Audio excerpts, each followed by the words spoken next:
BRS chief మాజీ CM KCR కు భూపాలపల్లి జిల్లా కోర్టు మరోసారి సమన్లు జారీ చేసింది. వచ్చే నెల 17న తమ ముందు హాజరు కావాలని నోటీసులు పంపింది. Senior IAS officer Smita Sabharwal కు కూడా కోర్టు తరపున సమన్లు జారీ అయ్యాయి.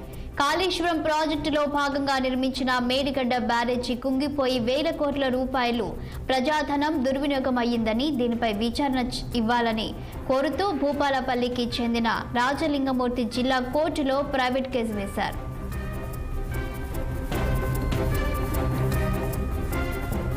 దీనిపై మరింత సమాచారం మా ప్రతినిధి కృష్ణ అందిస్తారు. కృష్ణ, చెప్పండి.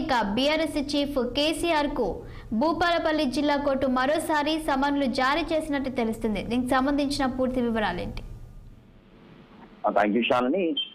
గతంలో చూసినట్టయితే చట్టానికి ఎవరు చుట్టాలు కారన్నట్టుగానే మళ్ళీ ఇదే నిజం అని చెప్పేసి భూపాలపల్లి న్యాయమూర్తి రుజువు చేశారు. గతంలో నాగవెల్లి రాజలింగం ఏదైతే ఉన్నాడో కేసీఆర్ ప్రభుత్వం మీద, అప్పటి ప్రభుత్వం మీద కాళేశ్వరం ప్రాజెక్టు 35 లక్షలతో కావాల్సిన ప్రాజెక్టు 1,35 కోట్లు వేస్ట్ చేశారు. ప్రజాధనాన్ని దుర్వినియోగం చేశారు.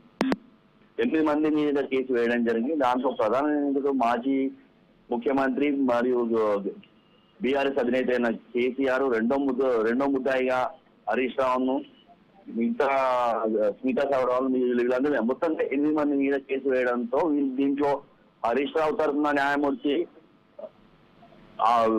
కోర్టుకు హాజరై రిప్లై చేయడం జరిగింది. కానీ మిగతా వారు ఎవరు హాజరు కాకపోవడం వల్ల మళ్ళీ 8 మందికి ఈ రోజు సమన్ జారీ చేయడం జరిగింది. వచ్చే నెల హాజరు కాకుండా మాత్రం సీరియస్ గా ఉంటుందని చెప్పేసి న్యాయమూర్తి పోస్టర్ ద్వారా వీళ్ళకు సమన్ పంపడం జరిగింది.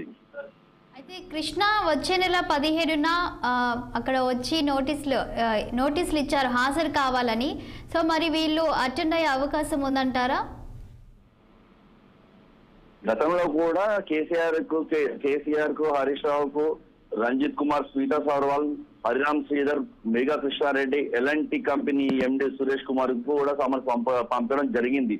ఇందులో మాత్రం కేటీఆర్, రంజిత్ కుమార్, మేఘా కృష్ణారెడ్డి మాత్రం వీరి తరఫున హాజరయ్యి రిపిటిషన్ వేసుకున్నారు. అయినా కానీ మరి ఈసారికి మాత్రం హాజరు కాకుంటే మాత్రం అరెస్ట్ చేయడం జరుగుతుందని చెప్పి సమన్ బైపోస్ట్ ద్వారా పంపడం జరిగింది.